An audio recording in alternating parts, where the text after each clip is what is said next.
जी तो दोस्तों ifactner.com के इस वीडियो ट्यूटोरियल में हम समझेंगे इंग्लिश के वर्ड एब्जॉर्ब का मीनिंग और साथ ही साथ उसको हम 3 सेंटेंसेस में यूज करेंगे ताकि हमें उसका मीनिंग और यूजेज अच्छे तरीके से समझ आ जाए।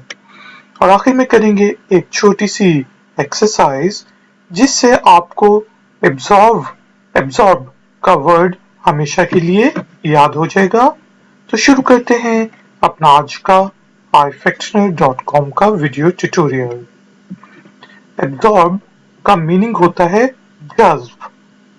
जिस तरह कोई चीज पानी को जज्ब कर लेती है, रेत के अंदर पानी जज्ब हो जाता है, उस वक्त हम कहते हैं एब्जॉर्ब हो गया है पानी रेत में। यहाँ पर जो हमने सेंटेंसेस बनाए हैं उसमें पहला है A sponge absorbs water। जो स्पंज होता है वो पानी को एब्जॉर्ब करता है, जज्ब करता है। और क्योंकि स्पंज जो है वो सिंगुलर है इसलिए वर्ब के साथ एस लगेगा।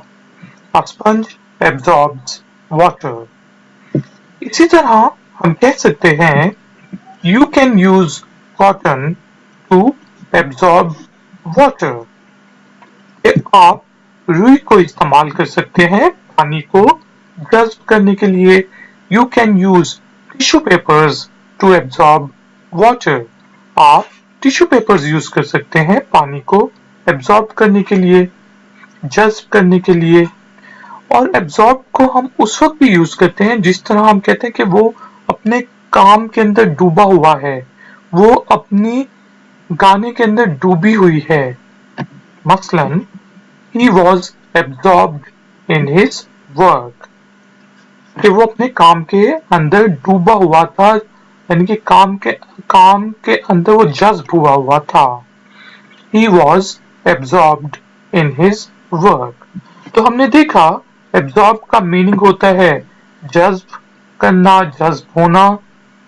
सेंटेंसेस हमने बनाए A sponge absorbs water।